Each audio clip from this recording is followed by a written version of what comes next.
When I was in prison, I knew a song of Teodorakis that lasted 45 minutes. And that's how I counted in the isolation the hours, because we had no light and no contact, nothing. So I would sing this song 10 times per day, and that's how I use it as a way to keep connection with the time and the reality.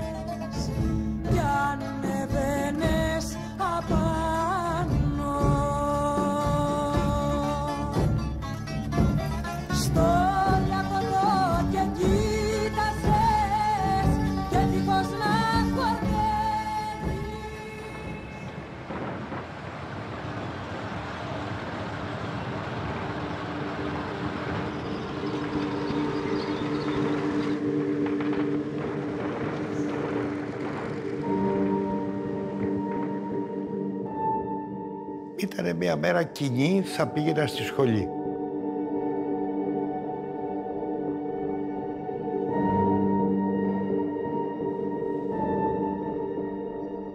I think my mother or my aunt took me to the school bus, and instead we saw a tank. For me, it was a big shock. I didn't know, and they said, you know, how quickly we'll go back home.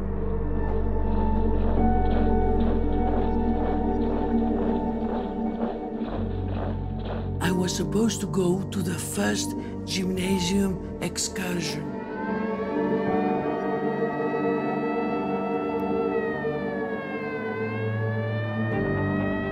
So it was very early in the morning. I had to take my food and go on the excursion. And I was very happy and very anxious about that. It was 21st of April. And then my father wakes me up crying. It was the first time I saw my dad crying. He was crying, tears were coming out. And he said, wake up, wake up. The military is here. The junta is here. And he tried to explain to me what was happening. Things are very dangerous. Please be careful. And I had a fight with him. And I said, I'm not going to lose the excursion. And I take my bag and I get out of the house and I walk about 100 meters. And there is a soldier on the roof. I said, where are you going, little girl? Get back into your house.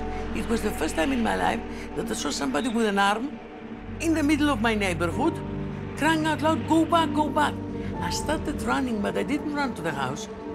I ran towards the buses, and I arrived there. This is something I will never forget in my life. Instead of seeing the buses of the school, I saw tanks. With their cannons like this, I paralyzed. I paralyzed. Nothing else was a silence and the tanks.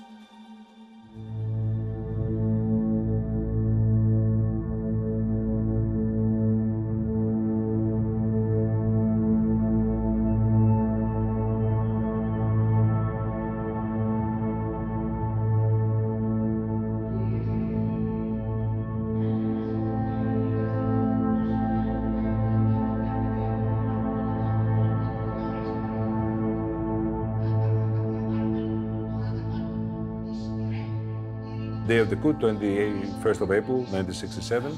The American ambassador is in his office and he's writing a cable. And the CIA station chief, Jack Maury, comes in. He's actually dressed in a military uniform from the war in order to go through the roadblocks in the streets. And he asks the ambassador, what are you writing there? He says, oh yeah, I'm writing a cable, and the title of the cable is The Death of the Rape of Greek Democracy. And the CIA station chief says, what do you mean a rape of Greek democracy? How can you rape a whore?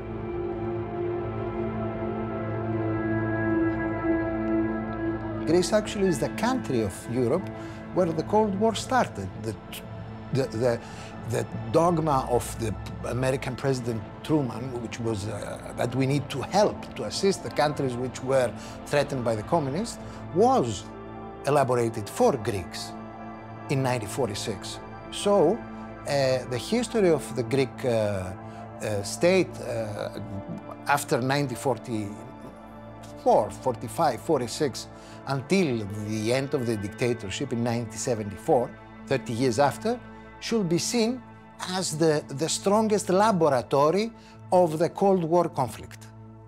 If you just read the newspapers one day before the coup, the newspapers, they were declaring it's coming. Everybody knew it was coming.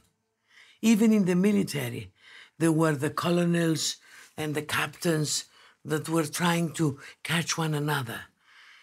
Don't ever forget, there was a king here. 100 years ago, There was a kingdom, a king that tried to manipulate things and tried to keep the bourgeoisie in power. So it was not something spontaneous.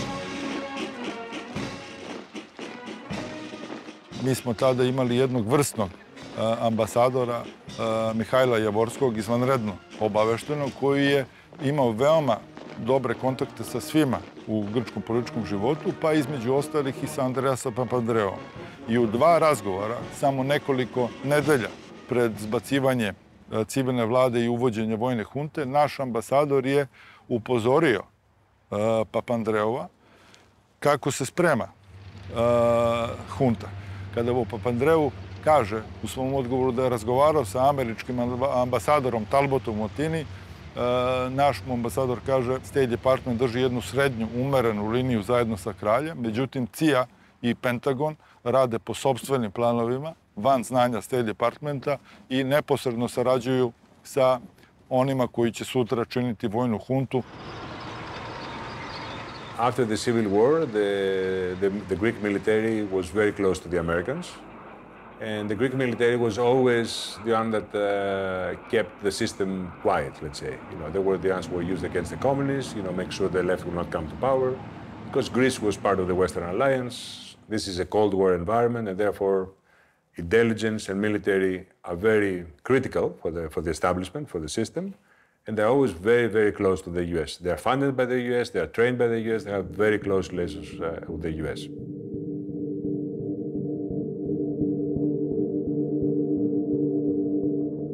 Trumanova doktrina je praktično bio onaj izraz spoljno-političke strategije SAD u kome je zbog strateških interesa Sjedinjenih Američkih Država žrtvovana demokratija u Grčkoj i pod plaštom američke demokratije osnovani su svi logori u Grčkoj u kojima su državni pripadnici opozicije.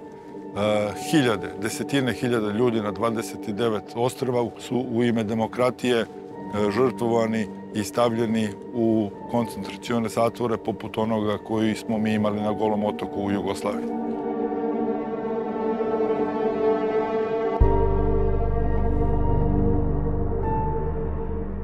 Na robiji sam bio ukupno 16 godina. 3 puta sam osuđivan na smrt.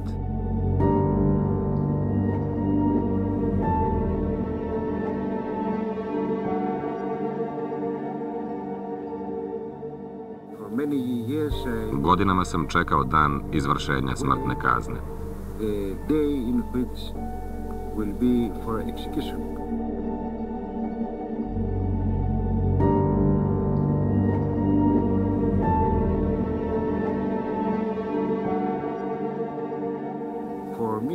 Za mene je svaki dan dan borbe za slobodu čoveka.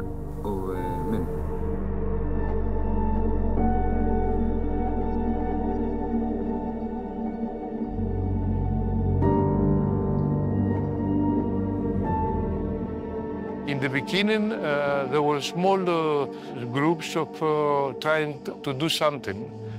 They were putting bombs here and there, not bombs to kill people, but just to alert the public that something very wrong was going on. Most of the groups were easily and quickly found and dismantled, and the people, they were thrown to prison.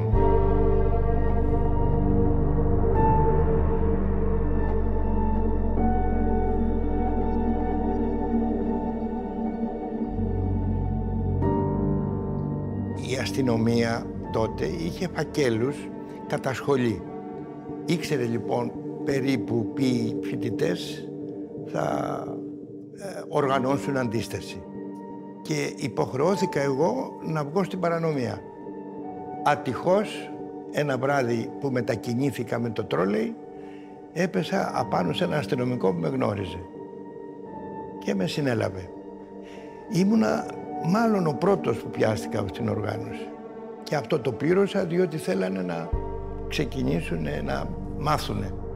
Ούτω και τας παραμονάς της 21ης Απριλίου με των ελληνικών λαών επιβάτην και με ένα πλήρωμα το οποίο είχε δηλιάσει προ των περιστάσεων τας οποίας αντιμετώπιζε. Κοιτάξτε, όταν σε συλλαμβάνουνε, αυτό που θέλει ασφάλεια είναι να χάσεις το ηθικό σου.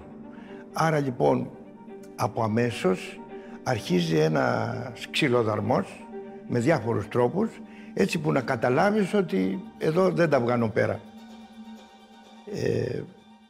Και όντως αυτό, εντάξει, δεν υπάρχει άνθρωπος που να μην φοβάται, λογικό είναι αυτό. Αφού λοιπόν δεν έπιασε αυτό από την πόρτα μέχρι τον 4ο όροφο που με χτυπάγανε, εγώ δεν μίλησα, με βάλανε σε ένα γραφείο και μου λένε τώρα τι θα κάνεις. Εγώ δεν μίλαγα. Που μένεις, δεν ξέρω που μένω.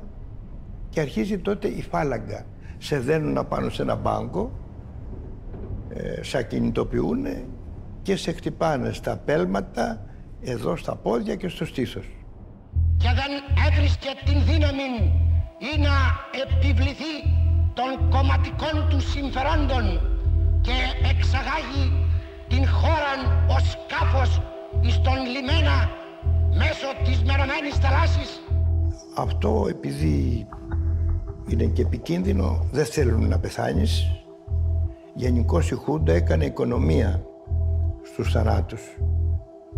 Δεν ήθελε να προκύπτουν νεκροί. Σε μία εβδομάδα ακριβώς, περίπου, που με πήγανε στο νοσοκομείο, με φέρανε. Σε μία εβδομάδα λοιπόν που φαίνεται ότι εκρίνανε ότι μπορώ να συνεχιστεί τα βασανιστήρια, με ανεβάσαν ξανά για φάλαγγα, αλλά γλίγορα με λύσανε και μου είπανε τότε θα πάμε στο Διόνυσο. Το Διόνυσο ήταν ανώτερου επίπεδου τα βασανιστήρια, πιο συστηματικά, δεν σε αφήνει να κοιμηθείς, δεν σου λένε να φας, να πιεις νερό, τα γνωστά. Ένοπλοι δυνάμεις της χώρας εκφράζουσε την απέτηση του ελληνικού λαού, κατήργησαν το πλήρωμα και ανέλαβαν την διακυβέρνηση της ΚΑΠ.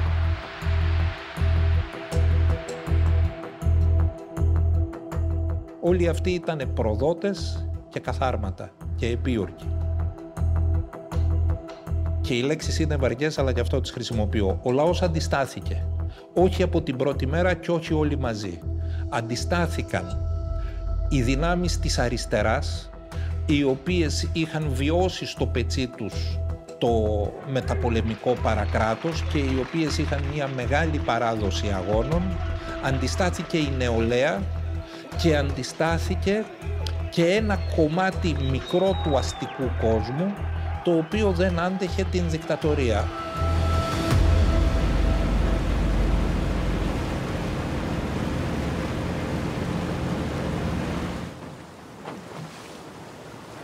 The colonels divided the opponents of them to two main categories.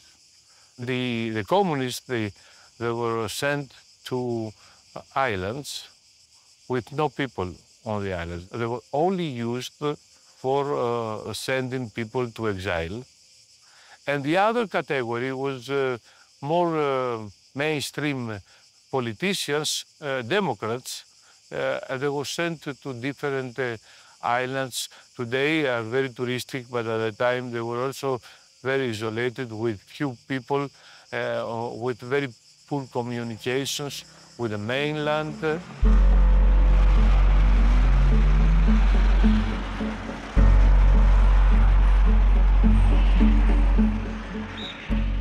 There were thousands of people put in exile. There was torturing. There was persecution of people. There were people resisting honestly.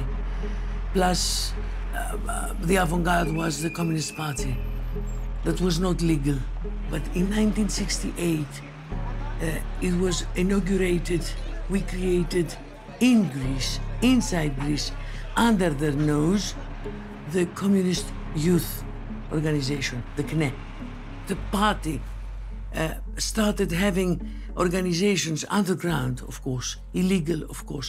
So you see, there was a resistance that grew up in the population and ended up.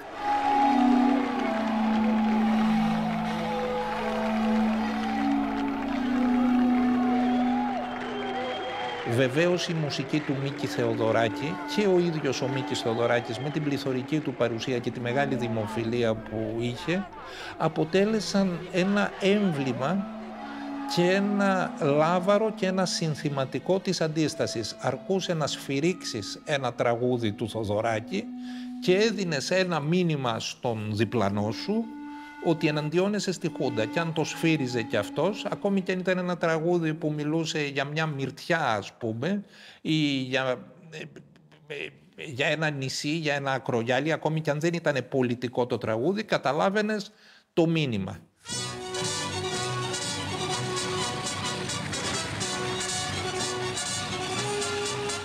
The latest newsreel pictures from Athens underline the tragedy of a liberated capital still at war.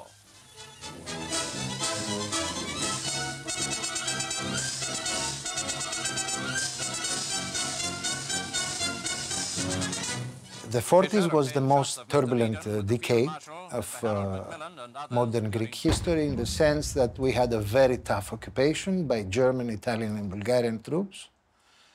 And after the end of the occupation, there was no peace. There was a very short ceasefire between the two sides, the nationalist and the communist side. And in 1946, the Civil War started. It was all a matter of who did Greece belong to.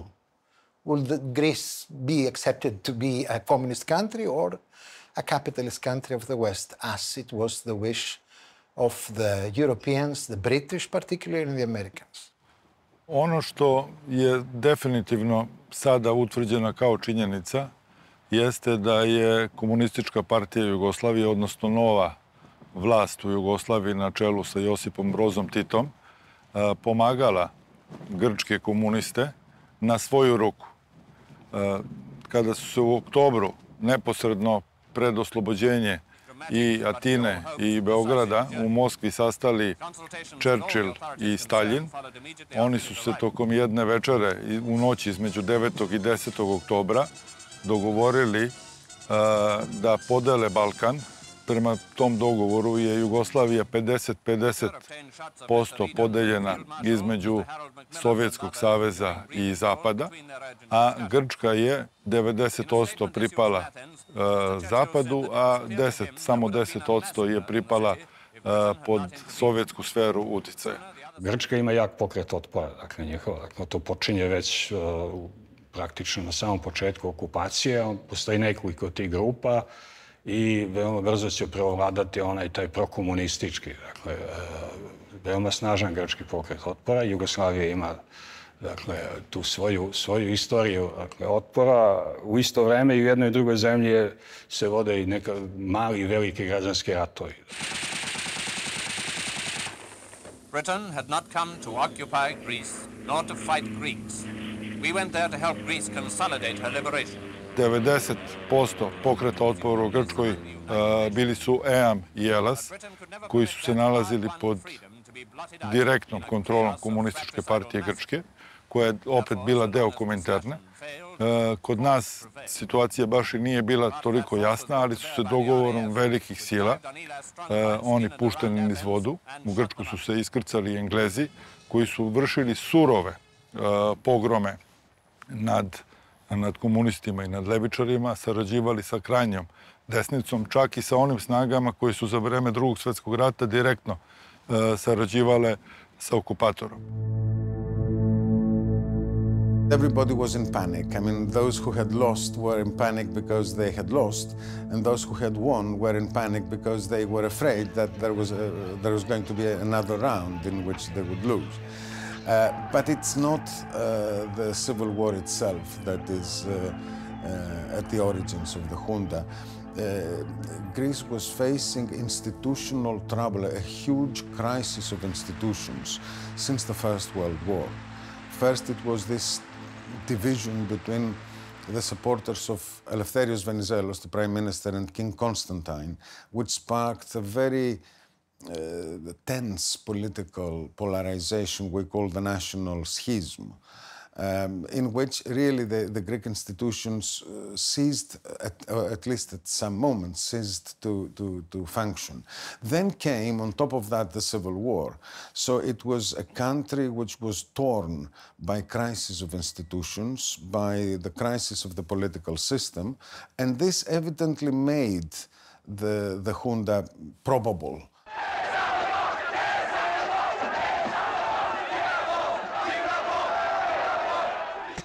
La puissance explosive des bombes atomiques stockées correspond à une tonne de dynamite par habitant.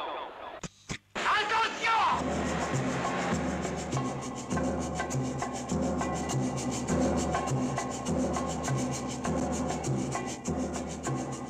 And when in the 60s, apparently it seemed that the left was taking over again, a big part of the Greek military apparatus felt threatened, and that is why we ended up at the coup d'etat of 21st of April 1967. But the junta of 1967 was not another case of a Greek military coup of the interwar years. I mean, in the interwar years, it was the leadership of the army that was doing the military coup, whereas in 1967 it was high-ranking officers, but not of the highest rank. It was really a clique, a group of extremist officers who took advantage of this big political crisis that I was talking about and simply hijacked the state.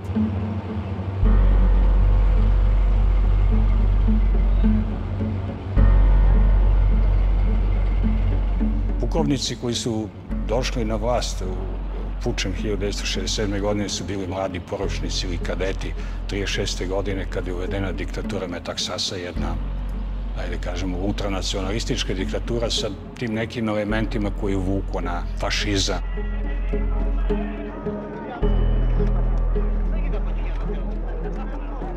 To sve ljudi veoma, kažemo, skromnog porekla, da recimo uvode reformu jezika, vraćaju onaj jezik katarevusu, dakle taj suvoparni, visokoparni, bolje rečeno, jezik teologije i prava.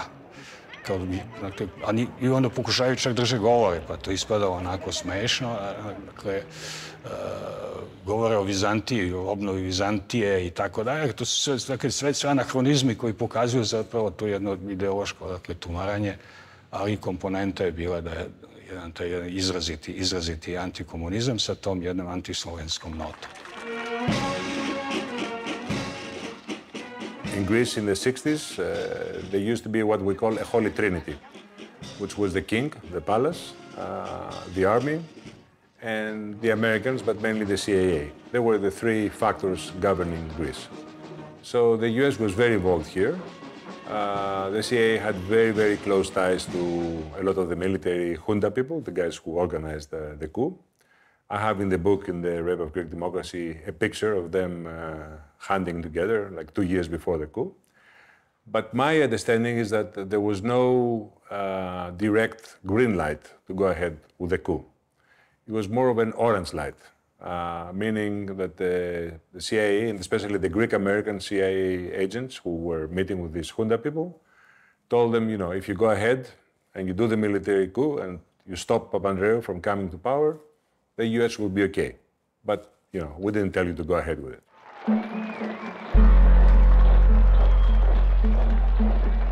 Well, the Greek junta in 1967 was an unusual event that should not have occurred. I mean, Greece at that time was being stabilized as a member of the Western world. It was an associated member of the European community. It was a member of NATO. It should not have a military junta. Immediately after the imposition of the junta comes the Six-Day War, June 1967. The Soviet squadron, the 5th Escadra, is in the Mediterranean. The Mediterranean is the soft underbelly of NATO. The Americans did not want trouble with their southern flank. So that was the reason why in the end, they accepted junta. They accepted to cooperate with the junta, although they despised it.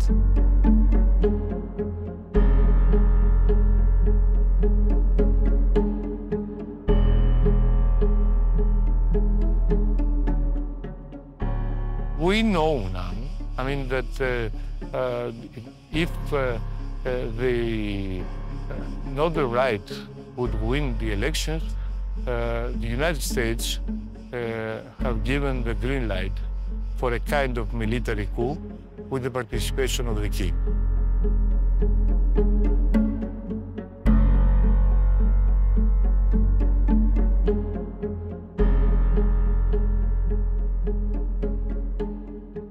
So the king of the United States and the generals, they were organizing their own coup. They were taken by surprise by the coup of the colonels. That's the story.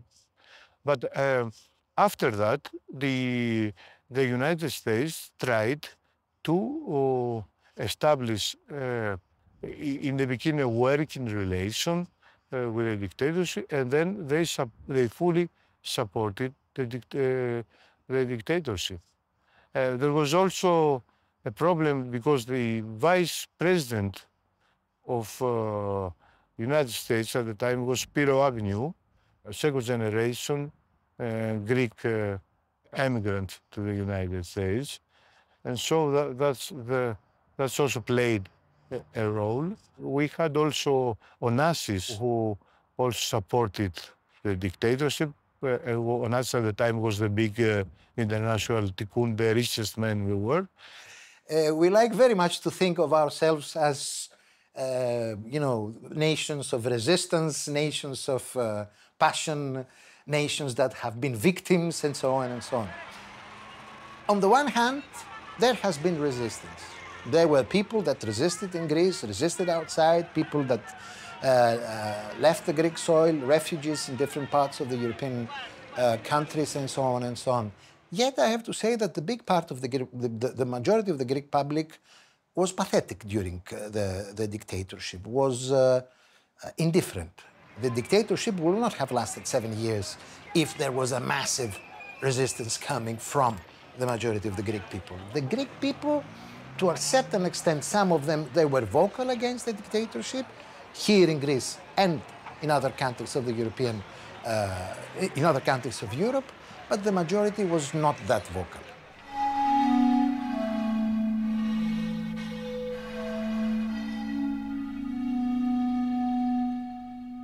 Αλέκος Παναγούλης είναι ένας θρύλος για την Ελλάδα, ένας άνθρωπος ο οποίος, όπως έγραψε σε ένα ποίημά του, ήθελε να νικήσει επειδή δεν μπορούσε να νικηθεί. Ήταν ένας άνθρωπος που αποφάσισε μόνος του και χωρίς κάποια ιδιαίτερη οργάνωση να κάνει μια εξεγερσιακή πράξη, σκοτώνοντας τον δικτάτορα Παπαδόπουλο, ανατινάζοντας το αυτοκίνητό του στον δρόμο προς το Σούνιο. Δεν ήταν καλά οργανωμένη η απόπειρά του, συνελήφθηκε και βασανίστηκε με τον χειρότερο τρόπο που έχει βασανιστεί άνθρωπος. Του κόβαν κομμάτια από το δέρμα του, του σβήναν αναμένα τσιγάρα πάνω του, τον αφήσαν άυπνο με βασανιστήρια επί 70 μέρες. Του περνούσαν πυρωμένη βελόνη στην ουρήθρα και την πύρωναν για να ομολογήσει τους συνεργάτες του. Και αυτός δεν λύγησε ποτέ. Και όταν ήρθαν οι εκπαιδευμένοι από τη CIA, οι βασανιστές που είχαν περάσει από το Βιετνάμ, όταν παρακολούθησαν το βασανισμό του Παναγούλη, είπαν στο διοικητή της ΕΣΑ, στον Ιωαννίδη, σκότωσέ τον γιατί αυτός δεν θα λυγίσει ποτέ. Είναι το 1 στο 1 εκατομμύριο που δεν λυγίζει. Ο Παναγούλης ενταφιάστηκε ζωντανός επί 5 χρόνια σε ένα κελί. Στη δίκη του είπε ότι ο καλύτερος επιθανάτιος ρόγχος, το ωραιότερο κύκνιο άσμα ενός αγωνιστή της δημοκρατίας είναι ο επιθανάτιος ρόγχος στα πολυβόλα μιας τυραννίας σαν και τη δική σας. Και έδειξε όλο το δικαστήριο, όλους τους στρατοδίκες. He was sentenced to death, and in this prison here, he was waiting for his penalty to be executed. There were days, remaining for his execution. There was a huge international reaction by the personalities all over Europe asking not to be executed, and finally the dictator, in order to save face and for international public relations, he commuted the sentence to life in prison. He is a myth, still is a myth. He was a very, very brave man, kind of wild, really adventurous, taking risks and all this. But he was kind of a lonely figure. He was not part of a, more general kind of movement. He's also a myth because, he died in a car accident after the junta fell. And he was also he was romantically involved with the famous Italian journalist, Oriana Fallaci. And, he lives on as a myth because even when he died, nobody believed that it was a pure car accident. But, back then, everybody thought that, somehow he had discovered some secret archives or something, and he was killed by some junta people or somebody else. But he's a legendary figure. He's a real myth that people respect, and, he's kind of the saint of the resistance, let's say, Je suis venu en Europe pour témoigner devant l'opinion internationale. Mon témoignage sera long et pénible. Je témoignerai avec la parole, l'action et la musique. Mais je ne suis pas venu seulement pour témoigner. Je suis venu surtout pour lutter. Parce que je me suis voué à la lutte sacrée du peuple grec.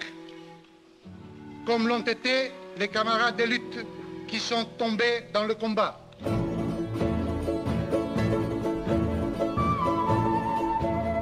Τη δεκαετία του 60 υπήρξε μία άνθηση των δημοκρατικών δυνάμεων, των δυνάμεων που είχαν βρεθεί στους ηττημένους του εμφυλίου, για να το πούμε έτσι. Τότε και με τη μουσική ως κυρίαρχο όργανο έκφρασης του λαού και με τη λογοτεχνία, αλλά και με την δυναμική αρθογραφία πολλών ανθρώπων, ο κόσμος έδειξε να χειραφετείται. Τότε τα τραγούδια του Μίκη Θοδωράκη, ας πούμε, απετέλεσαν ένα πολύ σημαντικό παράγοντα ενεργοποίησης του κόσμου, του πληθυσμού.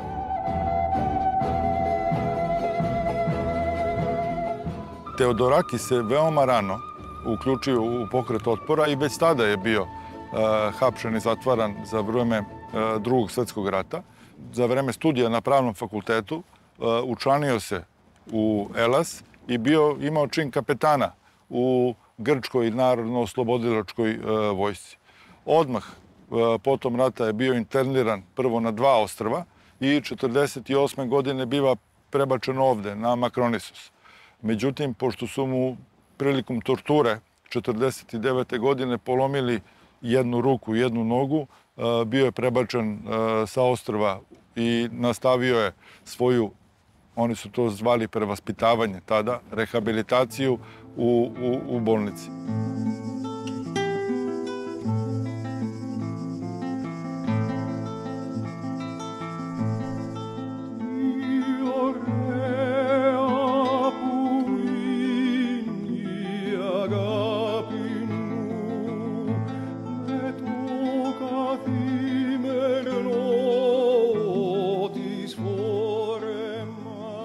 To je jedan veliki umetnik, ali u isto vreme čovjek koji je bio opsednut koliko svojom umetnošću, toliko političkim aktivizmom od svoje mladosti. Dakle, on je bio zatvaran u logoru Makronisos kao neko ko je podržavao grčku levicu.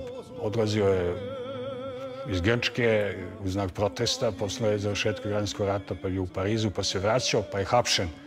Ponovo je hapšen na početku diktature, on je čak pokušao da dobije azil u Jugoslovenskoj ambasadi, pa nije imao sreću. Ambasador tamo, Javorski, nije bio u to vreme u zgradi ambasade, već je bio neko od ovih nižih činovnika koji pomislio da je to neki provokator. Ta vest je nekako došla do strane štampe koja je objavila to da je odbijen za jugoslovenski azil i onda je ambasador Javorski, koji očigledno on nije bio u toku sa tim šta radi vojni izaslanik i kakve greške pravi, morao da to pravda i da objašnjava. I dogovorili su se već tada da planiraju da poseti Beograd. Međutim, vrlo brzo posle toga on je prebačen na jedno drugo mesto i zabranjen mu je kontakt sa novinarima i sa diplomatama. I u jednom trenutku, kada hunta više nije znala šta će da radi sa Teodorakisom, ona ga je pustila da ode u inostranstvo, otišao u Pariz. Vidim te između četiri stražara, čujem noćne straže pod prozorom, čujem tvoje srce što udara tiho. On je ovdje imao veliku podršku. Društvo kompozitora Jugoslavije organizuje pomoć, snima se jedna posebna long play ploča sa pesmama koje su bile posvećene njemu i Grčkoj. Prvu posetu posle lečenja kratkog jedno mesec i po dana u Parizu koji je učinio, bila je poseta Beogradu gde ga je Tito primio. Lastama morskim prekrivenu hri.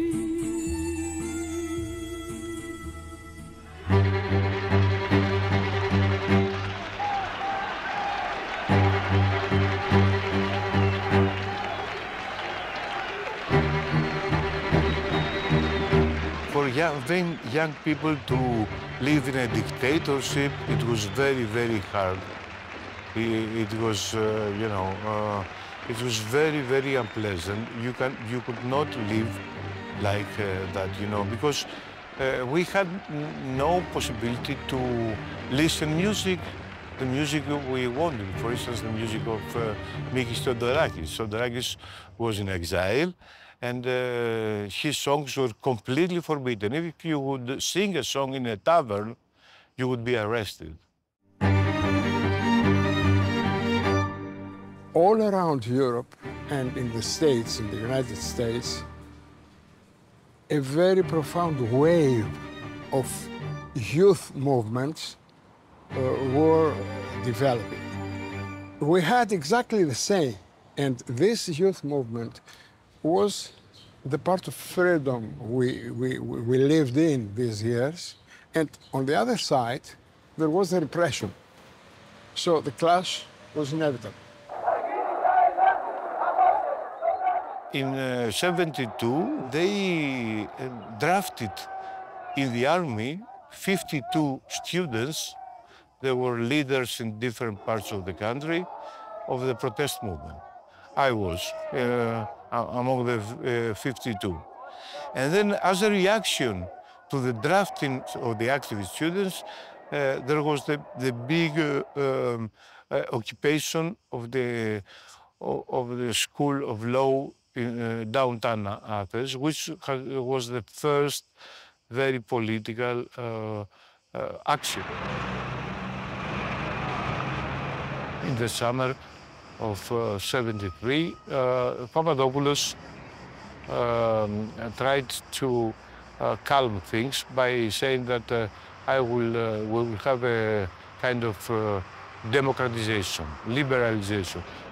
Oh, I'll say that I came to recruit, and I'll come back with you. And then we'll come to practice tomorrow and say we're coming to recruit. I think that the youth that grew up during the junta, they were very influenced by the '68 movement in France, but also by all the American student movements. When Strawberry Statement, the famous film, came to Greece, all the cinemas were full, with people clapping and singing. It was Bob Dylan, John Baez, and all that. And I think there was a lot of romanticism, back then, in '73, when these people, basically revolted. It was a very scary thing. A lot of them were tortured, they went to prison, some of them were killed. So I would say that, the one moment that really encapsulates the junta and the resistance is that famous scene where the tank enters the gate of the Polytechnic school. I think that's, all the mythology, all the history about the junta, the resistance is captured in that one picture. It was a good day of November, a very shiny day of November, that's true. And it was good to be there. So, the first day and the half of the second, that means the 15th and the 14th and the 15th of November, the main, let's say, political forces were small leftist groups with anarchists, and the whole situation was a little bit confused.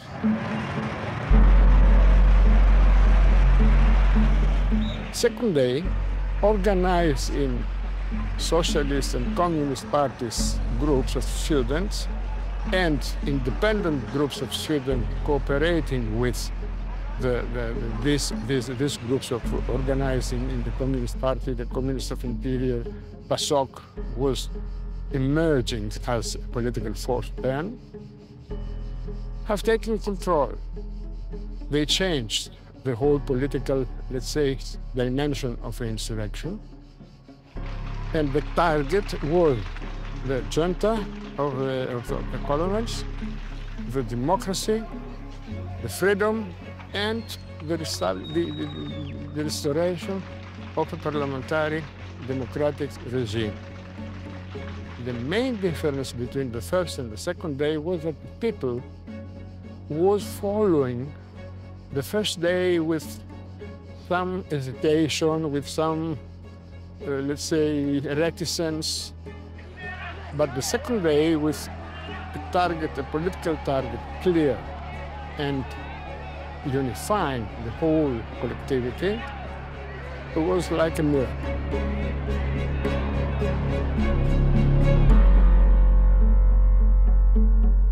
The Polytechnic school became the center of all the protest of all the democratic people. They all came around the Polytechnic school. The Polytechnic school was closed because there were police outside, and then inside the students were afraid of the police entering with violence, because that was happened several times before. So the doors were closed.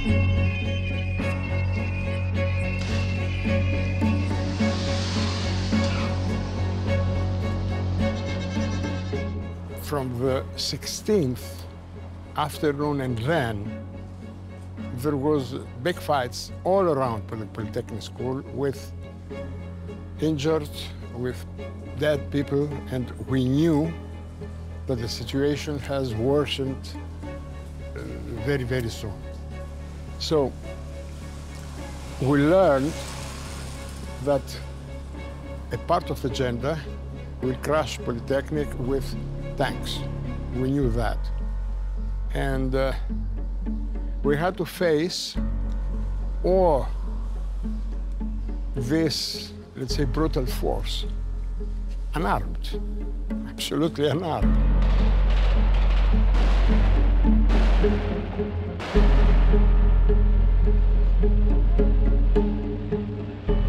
We heard the noise of the tanks coming from Alexandra Street and then Patission. It was a moment of silence. Everybody inside, more than 3,000-4,000 students, knew that the crucial moment has arrived. They knew that the situation was really dramatic, tragic, I would say. So, in a sense, for 5 minutes more or less, everyone has started to think about what he will do. This 5-moment silence was probably one of the most, let's say, crucial moments of the Polytechnic. It was a moment of the decision to be there, defending values, ideas, identities, solidarity with others, and so on.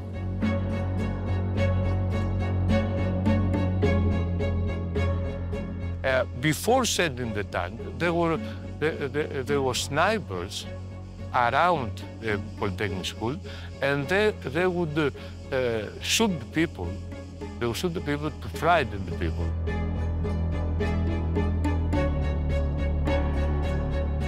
There were a lot of people killed, but most of them were killed or shot outside the Polytechnic school.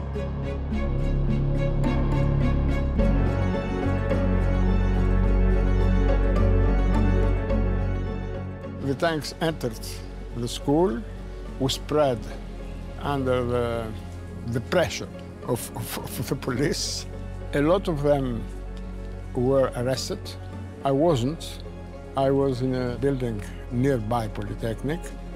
And Saturday morning, the 17th of November, I tried to escape this entangled situation.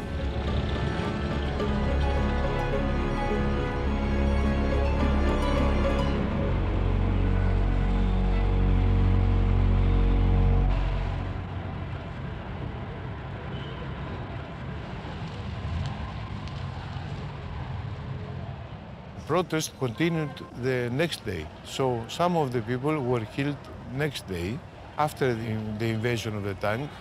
I was searched. Before that, I was for three months and a half prisoner of the military police in Athens. I was tortured and so, and I couldn't be captured again because I was risking my life. So I didn't participate in the manifestation of Saturday morning. And for 9 months, I was in a clandestine situation.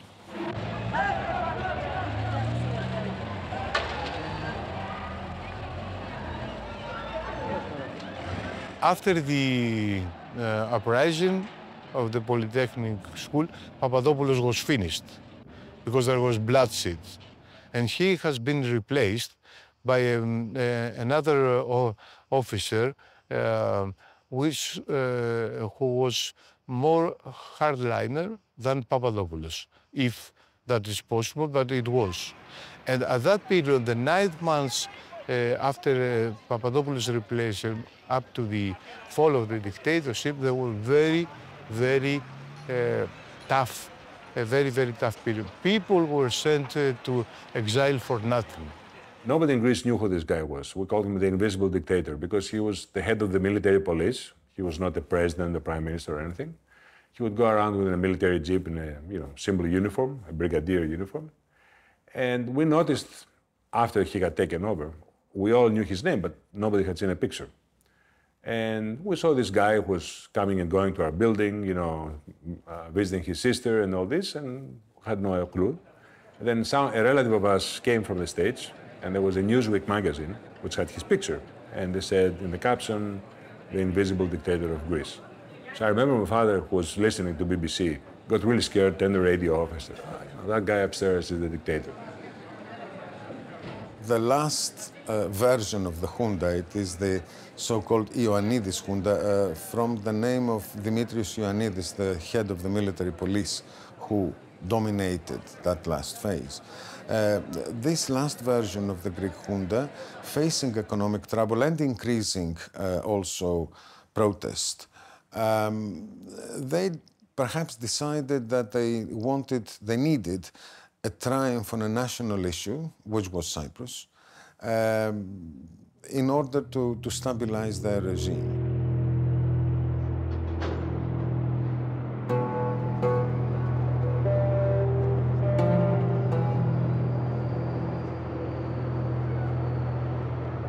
Cyprus was a very important thing for Greece since the 60s. There was a huge tension because the Greek military believed that Cyprus should be part of Greece. They believed in what they called enosis, the unification of Greece with. But Makarios, who was the leader of Cyprus, who was a very dependent kind of person, he was very protective of an independent Cyprus, which was not part of NATO. It was kind of very dependent, and critical of the West, sometimes. And he wanted to protect his own, let's say, power. When the junta actually came to power, there was a lot of tension between Papadopoulos and Makarios. But I think Papadopoulos was kind of much more shrewd in the way he dealt with it. So he never rocked the boat too much because he was always worried that the Turks were going to intervene. I think what happens in '74 is basically another dictator comes to power. He's a guy who is much more parochial in his view. He doesn't pick the foreigners except for very low CIA Greek-American guys. And he thinks this is his opportunity to kick Makarios out of Cyprus, because Makarios had kicked him out of Cyprus as a Greek military officer back in the 60s. So this was his revenge, let's say.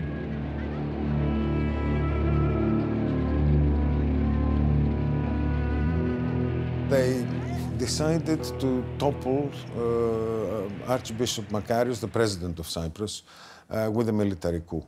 The coup was successful, Makarios was toppled, but of course gave the pretext to Turkey to invade Cyprus.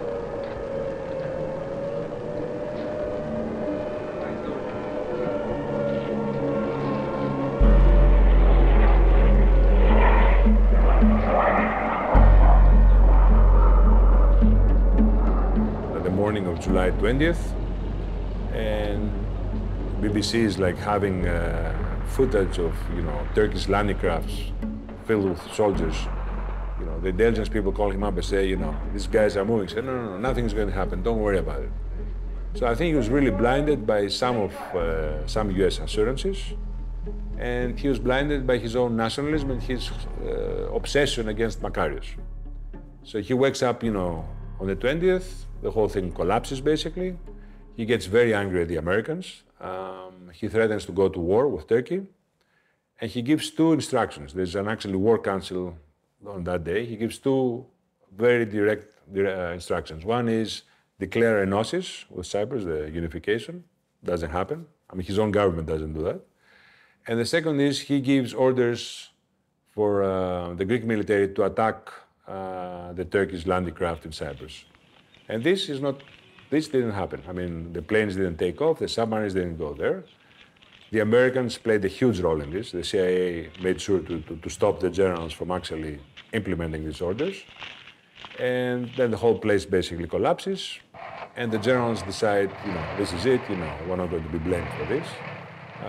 So they blame him. He was only a brigadier. He was the head of the military police, nothing else. And he becomes kind of the scapegoat. And then, of course, they decide to bring back Karamanlis and so on. This was a compromise, let's be honest. It was a compromise. And I think that it was a relief, but it was an expected relief. It was the end, it rotten down. The junta was rotten down in 7 years. It went down like fruits that stay more in a tree than they should stay. And it wasn't, it was a poisonous fruit that went down. I remember that my father, a young doctor back then, he was asked to join the military again, but it was like, it was a scandal. It was, everything was collapsing. So my father left for 3 days. I remember in the summer, we were in our village. And then after 3-4 days, my father came back with one rabbit.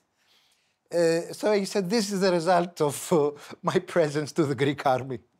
So it was a complete bordello these years. I don't know, you can say it, whatever. It was an administrative nightmare. So the state was dying.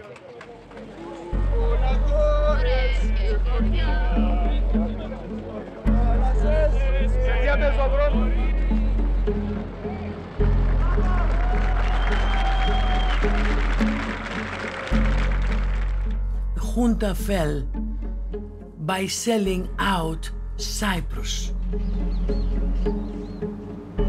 It was a tragedy that costed a whole state to be cut in two.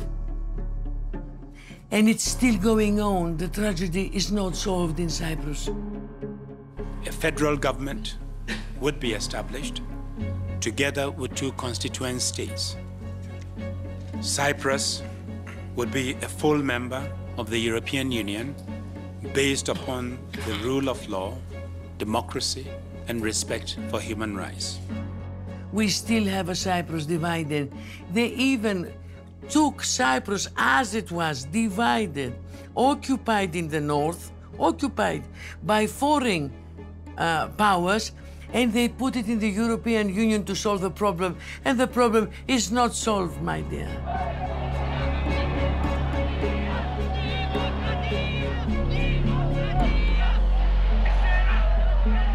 When we learned that the dictatorship was falling and they were ready to give the power back to the people, to the politicians, to the Democrats, we left the hiding and we just went, all of us, to the main square of Athens, the Constitution Square, the Sedam Square.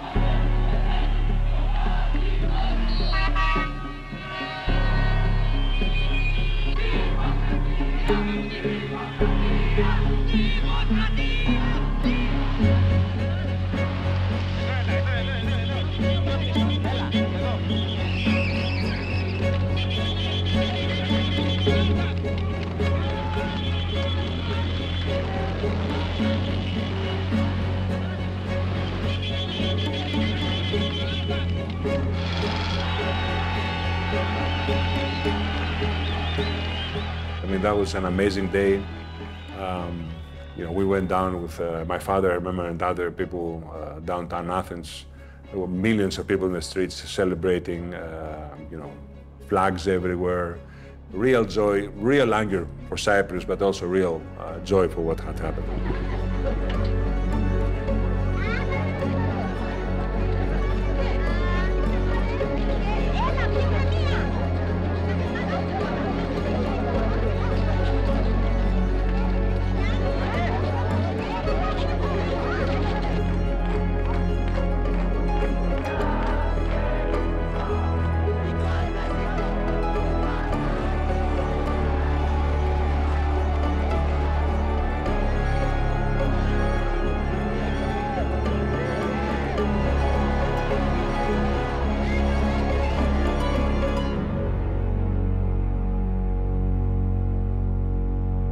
Ako pogledamo jugoslovensku štampu istog vremena, vidjet ćemo da je to bilo dočekano sa velikim oduševljenjem, da kažem, i optimizmom.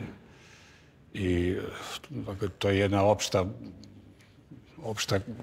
ocena bila da je posle tih 7 godina, dakle, te poslednje vojne diktature u Evropi, dakle, u naše doba, nekako stavljena tačka na taj tip, da kažemo, diktature. Ono što je za Jugoslaviju bilo važno, to je, dakle, da se to završava, taj period završava u jednoj državi koja je bila susedna, s kojom smo imali duge istorijske, ekonomske i svake druge veze. Dakle, pad diktature i smena vlasti je bilo nešto što je jugoslovenska javnost dočekala sa velikim oduševljenjem.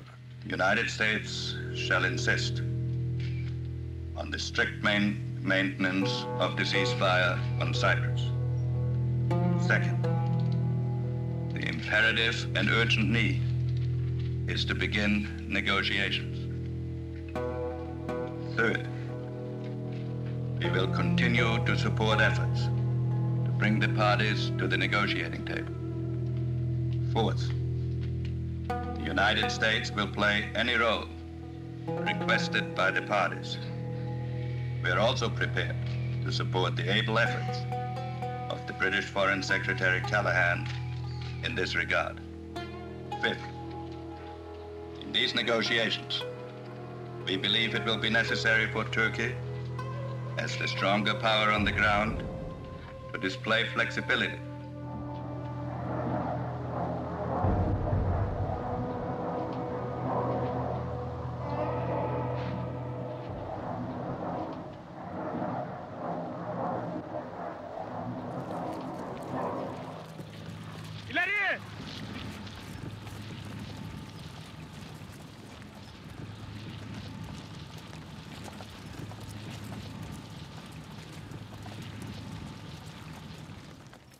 Yugoslavia, as a leading member of the non-aligned movement, of course, was very much against the Turkish invasion of Cyprus. Cyprus was a member of the non-aligned movement. But also what we do see is that Yugoslavia played a role, a very positive role. Yugoslavia and Josip Broz Tito seemed to actively try to help the Greek transition to democracy. For example, the Yugoslav foreign minister, Milos Minic, is the first foreign statesman who visits Athens in the summer, very summer of 1974, immediately after the transition to democracy. And there's another visit by Minic, I think in February. There's a new Greek-Yugoslav agreement on the use of the port of Thessaloniki, again, February 1975. I think the understanding of both Tito and Karamanlis was that the two countries were strategic partners in the Balkans. And Karamanlis at that time wanted to initiate a multilateral Balkan cooperation.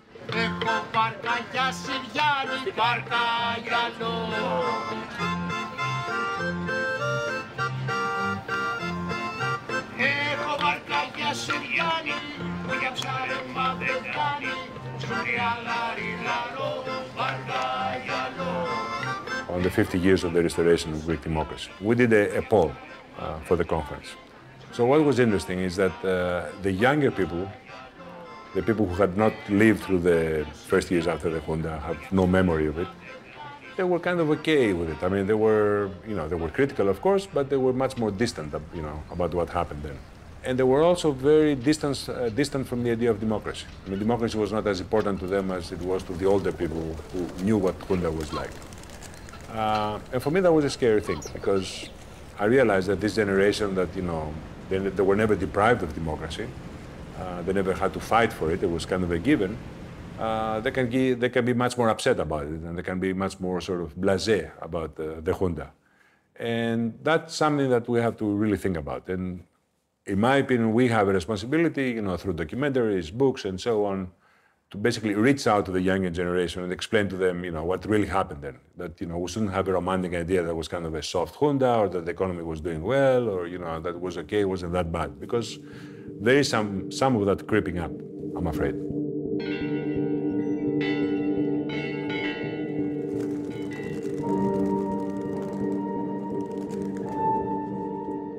When I look around, and democracy is not a given even in Europe in some places, not even in the US sometimes. People in the Western world, sometimes they value much more what democracy brings to the table.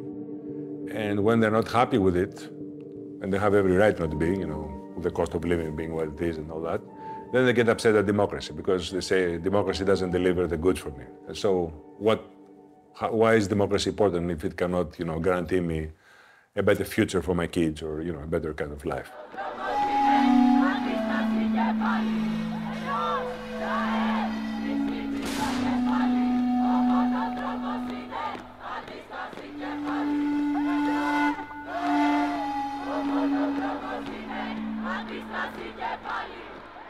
We live in a period of crisis inside another. So, first, economic crisis. Second, refugee migration crisis. Third, COVID crisis. Fourth, energy crisis. Fifth, health crisis. Sixth, geopolitical crisis, security crisis. So now all this is gathering around Europe, and what you see is that people, they feel sick with their political elites. We see the far right progressing, and we see the far right progressing not in the usual suspects, because the Western Europeans like to blame Hungary, Serbia, Croatia, the easy ones to blame about the extreme right. You see this happening in the best families, as we say here. You see Austria, you see France, you see Italy, and you'll see Germany. I find also interesting in our times is that, the kind of coups that you have now in Europe or other places, they're not military coups. I mean, they're not guys wearing uniforms. They're guys wearing suits and ties. And they play around, with our institutions, with our values and so on. And they get away because it's not, it's not as obvious, what's really happening.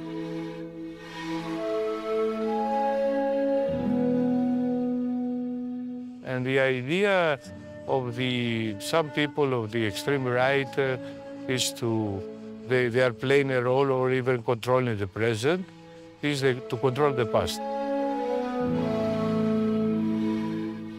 They tried to minimize the importance of the Polytechnic uprising and the revolt uprising the 2 years before of the dictatorship. Greek photographers, they took pictures of the tank entering the Polytechnic school. Without the pictures, those pictures are still keeping the story very much alive, and you have 50 years after a huge demonstration in the anniversary of the uprising.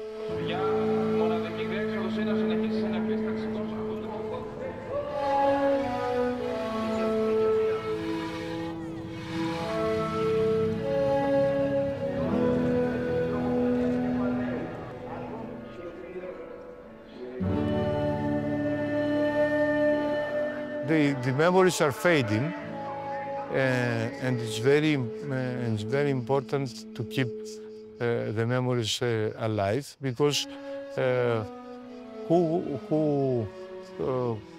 controls the past controls the future.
Μέσα στα βουνά, μου πρώτο μας τώρα, με κλείσες μες στη θάλασσα. Μου πρώτο μας τώρα, με κλείσες μέσα στα βουνά. Μου πρώτο μας τώρα, με κλείσες μες στη θάλασσα.